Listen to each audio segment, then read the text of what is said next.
আসসালামু আলাইকুম রহমতুল্লাহি ওয়া বারাকাতুহু। ইন্নাল হামদুলিল্লাহ ওয়াসসালাতু ওয়াসসালামু আলা রাসূলিল্লাহি সাল্লাল্লাহু আলাইহি ওয়াসাল্লাম।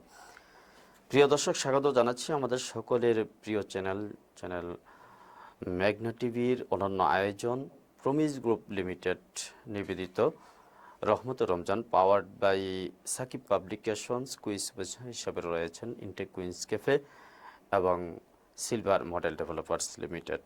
তো আজ আমরা যে বিষয়টি নিয়ে কথা বলবো সেটি হচ্ছে এই রমাদানুল মোবারকে জাকাত প্রদানের নয়, জাকাত আদায়ের গুরুত্ব।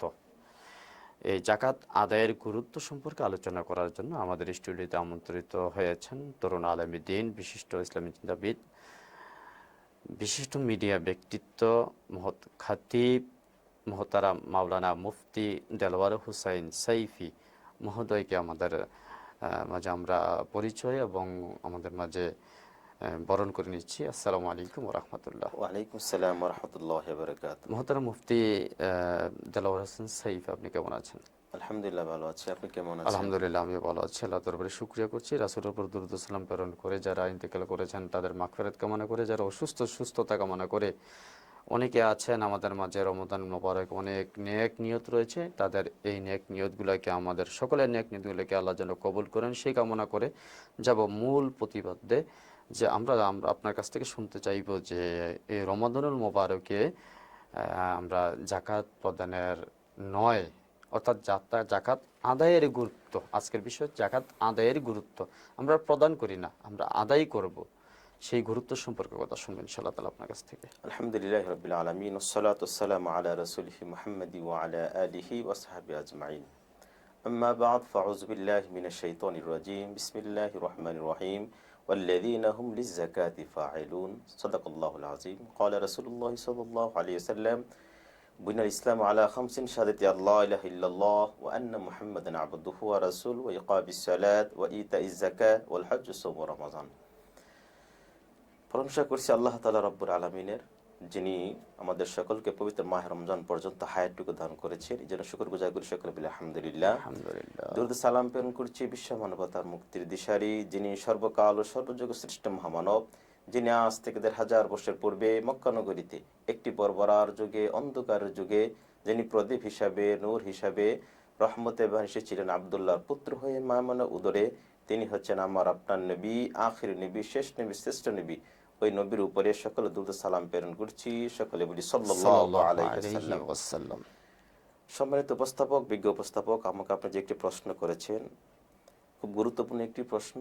আমাদের দেশে সচরাচর মানুষ যারা আছে, আমরা সকলে নামাজ পড়তে রাজি, হজ করতে রাজি, কিন্তু যাকাত দিতে আমরা রাজি হই না। জাকাত প্রদান করে ঠিক আছে, কিন্তু এটা মানে আল্লাহ যেভাবে করেছেন সেভাবে আমরা করছি, এজন্য আমরা জাকাত প্রদান করব না, জাকাত আদায় করব। সেই জন্য আমরা জানতে হবে আগে আমরা জাকাতটা কি জিনিস, জাকাত শব্দের অর্থ কি। জাকাত একটি কোরআনের ভাষা, আরবি ভাষা। জাকাত শব্দের অর্থ হলো বৃদ্ধি পাওয়া। জাকাত শব্দের অর্থ হলো বৃদ্ধি পাওয়া, পবিত্রতা অর্জন করা। যদি কোনো আল্লাহর বান্দা এবং বান্দি জাকাত প্রদান করে বা আদায় করে, আল্লাহ তাআলা তার ধন সম্পদ এবং মালের মধ্যে বৃদ্ধি করে দেন, পবিত্রতা অর্জন করে। সুবহানাল্লাহ। সে বিষয়ে আমি মহাগ্রন্থ আল কোরআন আল্লাহ পাক রব্বুল বলে দিয়েছেন, আল্লাযীনা হুম লিয-যাকাতি ফাঈলুন। সূরাতুল মুমিনুনের প্রথম দিয়ে আল্লাহ তাআলা বলেছেন, আল্লাযীনা হুম লিয-যাকাতি ফাঈলুন। এই আয়াত বলার পূর্বে আল্লাহ তাআলা বলেছেন, কদ আফলাহাল মুমিনুন, যে মুমিনরা অতি নিকটই সফলতা অর্জন করবে। পদ শব্দটা অর্থ মাজি করিবের আলামত এখানে এনেছেন, অতি নিকট সফলতা অর্জন করবে। কিভাবে অনেকগুলো মুমিনের গুণ বর্ণনা করেছেন এখানে। বর্ণনা করতে করতে তিনি আল্লাহ তাআলা বলেছেন, একটা গুণ বর্ণনা করেছেন, ওয়াল্লাযীনা হুম লিয-যাকাতি ফাঈলুন। যারা যাকাতকে গুনিয়ে গুনিয়ে হিসাব করে যাকাত প্রদান করবে, যাকাত আদায় করবে, রব বলেছেন তারাই সফল মুমিন। সুবহানাল্লাহ। তাহলে আমরা যাকাত দিতে আমরা সবাই রাজি হই না। নামাজ পড়তে রাজি, হজ করতে রাজি, কিন্তু যাকাত দিতে রাজি হই না। যেমন যাকাত যেমন ফরজ, নামাজ যেমন ফরজ, যাকাত ফরজ। হজ যেমন ফরজ, যাকাত ফরজ। হ্যাঁ, তাহলে যাকাতের ফরজটা আদায় করতে আমরা দ্বিধাবোধ পোষণ করি বা করতে চাই না। এই জন্য এই মাহে রমজানে অনেকে আমরা যাকাত দিতে চাই। যারা যাকাত দিতে চাই মনে করি মাহে রমজানে আমরা যাকাত দিব। তা আজকে আমাদের স্টোরি আলোচনার বিষয়টা এই জন্য এনেছি এখানে, বা আমি উপস্থাপনা করার চেষ্টা করতেছি, যে মানুষ সারা বছর যাকাত দিতে চায় না, মাহে রমজান আসলে তারা একটু উপলব্ধি হয় বা আল্লাহকে ভয় করে, তার ভিতরে আল্লাহর ভয় আসে, ইসলামের বিধিবিধান এবং এই ফরজটাকে আদায় করতে গেলে দেখা গেছে যে আপনার এই ফরজটা 70টা ফরজের মতো হয়ে যায়। হয়ে এটাও যায়। একটা সওয়াবের আচ্ছা, নিয়ত তার মানুষ রয়েছে। একটা উদ্দেশ্য করে যে যেহেতু রমজান মাস জাকাত দিতে হবে, জাকাত দিলে, জাকাত আদায় করলে ফরজটা আদায় হয়ে যায়। আর রমজানে আদায় করে দেখেছে আর সবটা দ্বিগুণ, 70টা ফরজ হয়ে যায়। 70টা ফরজ আদায় হচ্ছে হবে, সুবহানাল্লাহ। সুবহানাল্লাহ। তো জানতে হবে জাকাতটা হলো ইসলামের মৌলিক একটি বিষয়। আল্লাহ রাসূল সাল্লাল্লাহু আলাইহি ওয়াসাল্লাম বলেছেন, বুনিল ইসলাম আলা খামসিন শাহাদাতি আল্লা ইলাহা ইল্লাল্লাহ ওয়া আন্না মুহাম্মাদান আবদুহু ওয়া রাসূলুহু ওয়া ইকামিস সালাহ ওয়া ইতাইজ যাকাত ওয়াল হজ্জ সাওম রমাযান। ইসলামের বুনিয়াদ স্তম্ভ পাঁচটি: কালিমা, নামাজ, রোজা, হজ, যাকাত। তো যাকাত হলো ইসলামের একটা মৌলিক বিষয়। ইসলামের স্তম্ভের একটি স্তম্ভ হলো যাকাত। তাহলে এই যাকাতটাকে আমরা কেন অবহেলা করব? কেননা আল্লাহ তাআলা তো বলে দিয়েছেন, আল্লাযীনা হুম লিযাকাতি ফাঈলুন, ফাইলুন। যাকাতকে তোমরা গুনিয়ে গুনিয়ে হিসাব করে করে যাকাত প্রদান করো। আর যাকাতের ব্যাপারে অসংখ্য আয়াত কোরআনের মধ্যে আল্লাহ তাআলা বলে দিয়েছেন। অন্য আয়াতে আল্লাহ তাআলা বলেছেন, ইন্নাল্লাযীনা আমানু ওয়া আমিলুস সলিহাত ওয়া আকামুস সালাহ ওয়া আতুজ যাকাত লাহুম আজরুহুম ইনদা রাব্বিহিম ওয়া লা খাউফুন আলাইহিম ওয়া লা হুম ইয়াহজানুন। সূরা বাকারা 207 নম্বর আয়াতে আল্লাহ তাআলা বলে দিয়েছেন, তোমরা যারা ঈমান এনেছো, আমলে সলেহ করো, হ্যাঁ, তারপর নামাজ কায়েম করো, যাকাত প্রদান করো। সুবহানাল্লাহ। লাহুম আজরুহুম ইনদা রাব্বিহিম, তোমরা যদি এই তিনটা কাজ করো, তোমরা তোমাদের রবের পক্ষ থেকে উজরত পাবা, প্রতিদান পাবা। কি প্রতিদান? ওয়ালা খাউফুন আলাইহিম ওয়ালা হুম ইয়াহজানুন, তোমাদের কোনো পেরেশান থাকবে না, কোনো ভয় থাকবে না। মুফাসসিরিন কাছে বিখ্যাত মুফাসসির আল্লাহ ইবনে কাসির রাহিমাহুল্লাহ, তিনি লিখেছেন তার কিতাবে ইবনে কাসির, তিনি এনেছেন ওয়ালা খাউফুন আলাইহিম ওয়ালা হুম ইয়াহজানুন। তার ব্যাখ্যা তিনি বলছেন যে তাদের ভয় বলতে দুনিয়াতে কোনো ভয় থাকবে না, পরকালে ভয় থাকবে না। সুবহানাল্লাহ। দুনিয়াতে তার চলাফেরার ক্ষেত্রে তার যত বাধা আসে, সব বাধাগুলিকে আল্লাহ তাআলা সহজ করে দিবে। সুবহানাল্লাহ। সুবহানাল্লাহ। এবং পরকালে তার যত বিপদ আপদ আসবে, কবরে, হাসরে, ফুলচারাতে, লা খাউফুন আলাইহিম ওয়ালা হুম ইয়াহজানুন, রব বলেন যে তাদেরকে আল্লাহ তাআলা তাদের এই ভয় থেকে তাদেরকে আল্লাহ তাআলা বাঁচিয়ে রাখবে। সুবহানাল্লাহ। তাহলে সুবহানাল্লাহ। যাকাত খুব একটি গুরুত্বপূর্ণ আমল। এই রমজান মাসে যদি আমরা যাকাতগুলো আমরা আদায় করতে পারি বা প্রদান করতে পারি, তাহলে অবশ্যই আল্লাহ তাআলা আমাদেরকে এই প্রতিদান দান করবে। সুবহানাল্লাহ। সুবহানাল্লাহ। তারপরে আল্লাহ তাআলা বলে দিয়েছেন যাকাত, আমরা অনেকে যাকাত দিতে চাই না, তো তাদের জন্য কি ভয়াবহ শাস্তি রয়েছে। রাসূল সাল্লাল্লাহু আলাইহি ওয়াসাল্লাম বলেছেন, যে ব্যক্তি যাকাত প্রদান করবে না, কাল কিয়ামতের দিন তাদের ধন সম্পদগুলিকে, তাদের অর্থগুলিকে এমন একটি বিশাল সাপ আকারে বানানো হবে। সেই সাপটা তার গলায় ঝুলিয়ে দেওয়া হবে। ঝুলিয়ে দেওয়ার পরে সেই সাপ তাহার কপালের মধ্যে আক্রমণ করবে, দর্শন করবে, আর বলবে, আনা মাল, আনা মালি, আনা মালি, আমি হলো তোমার ধন সম্পদ।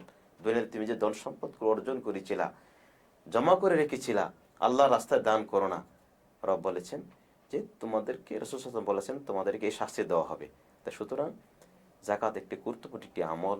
আমরা যারা ইসলামকে মানি, কোরআনকে মানি, আল্লাহকে মানি, রাসূলকে মানি, অবশ্যই নামাজের মতো আমরা যাকাতকে কি করতে হবে? মানতে হবে। রোজার মতো আমরা যাকাতকে মানতে হবে। রোজা মানতে রাজি, রোজা রাখতে রাজি আমরা, হ্যাঁ, নামাজ পড়তে রাজি, নামাজ আদায় করতে রাজি, নামাজ কায়েম করতে রাজি, কিন্তু যাকাত দিতেও রাজি না, যাকাত আদায় করতেও আমরা রাজি না। আমাদের সব জায়গাতে এই যাকাতের ক্ষেত্রে আমরা অবহেলা আমরা প্রকাশ করি এখানে। এবং যাকাত এমন একটি আমল, এটা শুধু যে ফরজ এমনটা না, এই ফরজ আমলের মধ্যে অন্য একটা মানুষের হক এখানে লুকায়িত আছে। সেটা হলো তাদের অধিকার মিসকিনের, রয়েছে। জি। ইতিম এবং মিসকিনের হক সে যাকাতের মধ্যে আছে। তাহলে আমরা যদি যাকাতটা না দেই, তাহলে ওই ইতিম এবং মিসকিনের হকটা আমার মধ্যে রয়ে গেছে। যাকাতের যে ধন সম্পদ, নেশাব পরিমাণ ধন সম্পদ হইলে এই 40 ভাগের একটা অংশ ফকির এবং মিসকিনকে দিতে হয়। আল্লাহ তাআলা বলে দিয়েছেন, আমাদের সমাজ অনেক ফকির আছে, অনেক মিসকিন আছে। ওয়াম্মা সাইলা ফালা তানহার ওয়াম্মাল ইয়াতিমা ফালা তাকহার। সূরা দোহাতে আল্লাহ বলে দিয়েছেন, তোমাদের ইতিমকে তোমরা ধমক মারিও না, ধাক্কা দিয়ে ফেলে দিও না, যারা সওয়াল করে তাদেরকে তুমি ধমক মারিও না, ইতিমদের ধন সম্পদ তোমরা খাইও না। তার যারা অসহায় গরিব এই পৃথিবীতে আছে, এই যাকাতের একটা অংশ তারা পাওয়ার যোগ্য, তাহলে তাদেরকে আমরা বঞ্চিত করছি। তাহলে এক হলো আমরা যাকাত দিলাম না, এক গুনাহ পাপ করলাম। আর একটা হলো ইতিম এবং মিসকিনের হক আমি খেয়ে ফেলতেছি। সুতরাং যারা পর হক খেয়ে ফেলে, এই গুনাহ আল্লাহ তাআলা কখনো ক্ষমা করবে না। করবেন না। কেন আল্লাহ তাআলা বলে দিয়েছেন, আমার কোন বিধান যখন লঙ্ঘন করে, তখন আমি সেই বিধানটাকে তাকে ক্ষমা করার চেষ্টা করি। কিন্তু পর হক যখন কোনো ব্যক্তি খেয়ে ফেলবে, তখন আল্লাহ তাআলা কখন কি করবে না, ক্ষমা করবে না, ততক্ষণ পর্যন্ত ওই ব্যক্তি মাফ না করবে। সুতরাং গরিব এবং ইতিমের মিসকিনদের হক যারা যাকাত প্রদান না করে, তাদের পকেটে রেখে রেখে তারা খাচ্ছে। সুতরাং আমি আজকে এই মেঘনা টিভি থেকে বলতে চাই, যাদের ধন সম্পদের অধিকার, ধন সম্পদের মালিক আল্লাহ তাআলা বানিয়ে দিয়েছে, আজকে মেঘনা টিভির উপস্থাপক, সম্মানিত উপস্থাপকের মাধ্যমে যে আমরা কথাগুলো বলতেছি, আমরা যেন যারা, যাদেরকে নেশাব পরিমাণ ধন সম্পদ আছে, তারা যেন এই আমলটা করে। কমপক্ষে যাকাতরা যেন বছরে একবার হিসাব করিয়ে করে যখন আদায় করে। অবশ্যই আল্লাহ তাআলা বলেছেন, লা খাউফুন আলাইহিম ওয়া লা হুম ইয়াহজানুন, তুমি যাকাত দাও তাহলে তোমার ইহকালে পরকালে কোনো ভয় থাকবে না। এবং আল্লাহ তাআলা বলে দিয়েছেন, যাকাত প্রদানের মাধ্যমে তোমার ধন সম্পদ বৃদ্ধি পাবে। সুবহানাল্লাহ। তোমার ধন সম্পদের মধ্যে পবিত্রতা আসবে। মানুষের অন্তর অপবিত্র হয়ে যায় কখনো কখনো গুনাহ করতে করতে, পাপ করতে করতে। তখন আল্লাহ তাআলা বলে, সাহাবায়ে বলছে যে, ইয়া রাসূলুল্লাহ, ইয়া হাবিবাল্লাহ, আমরা যখন গুনাহ করি, পাপ করি, তখন আমাদের অন্তর যখন কালো হয়ে যায়, তখন আমরা কি করণীয়? রাসূল সাল্লাল্লাহু আলাইহি ওয়াসাল্লাম বলে দিয়েছেন, তোমরা বেশি বেশি আল্লাহর জিকির করো, কোরআন তেলাওয়াত করো, তোমাদের অন্তরটা পরিষ্কার হয়ে যাবে। সুবহানাল্লাহ। তাহলে ধন সম্পদের ভিতরেও ধন সম্পদ অপবিত্র হয়ে যায়, তখন সেই ধন সম্পদকে পবিত্র করার জন্য একমাত্র উপায় হলো যাকাত। সুবহানাল্লাহ। আমরা রমজান মাস সুবর্ণ সুযোগ আছে, একটা ফরজ আমল করলে 70টা ফরজের সওয়াব। আমরা যাকাতের মধ্যে একটি বিধানকে রমজান মাসে আদায় করতে পারি, অবশ্যই আল্লাহ তাআলার পক্ষ থেকে আমাকে আপনাকে সকলকে 70টা ফরজের সওয়াব দিবে। সুবহানাল্লাহ। কেন রাসূল সাল্লাল্লাহু আলাইহি ওয়াসাল্লাম বলেছেন, এই মাহে রমজান যদি আমার কোন উম্মত যদি একটা নফল ইবাদত করে, তাকে 70টা নফলের সওয়াব দেয়, একটা ফরজের সওয়াব দেয়। সুবহানাল্লাহ। একটা ফরজ, একটা নফল আদায় করলে তাকে একটা ফরজের সওয়াব দেয়। আর একটা ফরজ আদায় করলে রাসূল সাল্লাল্লাহু আলাইহি ওয়াসাল্লাম বলেছেন, তার আমল নামাতে 70টা ফরজের সওয়াব। সুবহানাল্লাহ। যাকাত একটি ফরজ আমল।